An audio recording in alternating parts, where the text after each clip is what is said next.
కత్తులు కటార్లు తీసుకొచ్చుకొని ఇండ్లల్లో చోరీలు చేసిన దొంగల ముచ్చట్లను బాగానే చూసినాం. గట్లనే గ్యాస్ కట్టర్లు తీసుకొచ్చుకొని ఏటీఎంల పైసలు కొట్టేసిన బద్మాష్గాళ్ళ ముచ్చట్లను కూడా బాగానే చూసినాం.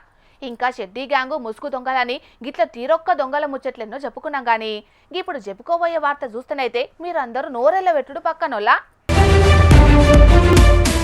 అగో ఇల్లంతా పసుపు కుంకుమ జల్లిపెట్టిండ్రంటే కొంపదీసి క్షుద్ర పూజలను అడ్డం పెట్టుకుని దొంగలు కొత్త రకం చోరీలు ప్లాన్ చేస్తున్నారు కావచ్చని పరిచానయ్యారు.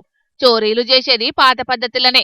ఇంటి తలుపు తాళాలు వగలగొట్టి లోపలున్న సొమ్ములు పైసలు మాయం చేసుడు అంతా బరాబరే గాని తప్పించుకోనికే గీ కొత్త రకం పద్ధతిని కనిపెట్టిండ్రు కామారెడ్డి జిల్లా బాన్స్వాడ జర్నలిస్టు కాలనీలా చోరీ చేసిన దొంగలు.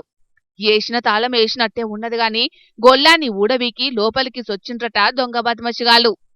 ఆరోగ్యం బాగాలేక హైదరాబాద్ పోయినా డబ్బులల్లా గోల్డ్ కోసం అందుకోసమని నేను ఆరోగ్యం మంచలేకపోయినా వచ్చేవరకు దొంగలు పడ్డారు. దాని మీద బట్టల మీద అన్ని కారం చల్లిండ్రు. ఇల్లంతా కారము పసుపు చల్లిండ్రు.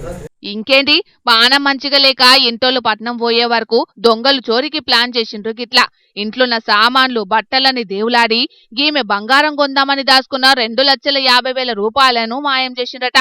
ఇక పోలీసులకు దొరకకుండా ఉండాలని ముందు జాగ్రత్తగా ఇల్లంతా పసుపు కుంకుమలు జల్లిపెట్టిండ్రట. గిట్లా మరి ఏడనన్నా యూట్యూబ్ లో చూసిండ్రో లేకపోతే ఎట్లా తెలుసుకున్నారో ఏందో గాని ఏలిముద్రలు వడకుండా తప్పించుకోవాలని గీతిరిగా ఆలోచన చేసిండ్రన్నట్టు దొంగ బడ్వేగాలు.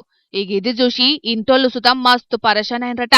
ఇక ఎంబటే గీ ముచ్చట మీద పోలీసులకు కంప్లైంట్ చేసే వరకు ఆలొచ్చి కేసు బుకింగ్ చేసుకుని దొంగలను పట్టుకునే పనుల పడ్డారట. కానీ చోరీలు చేసినాక పసుపు కుంకుమలు చల్లి తప్పించుకోవచ్చనే గీల ఆలోచనని చూసి వాటే విజన్ వాటే థాట్ అనుకుంటా పిచ్చోళ్ళైపోతుండొచ్చు గీ చోరీ ముచ్చట ఎరికైనా తాతిమ దొంగలు కొందరు.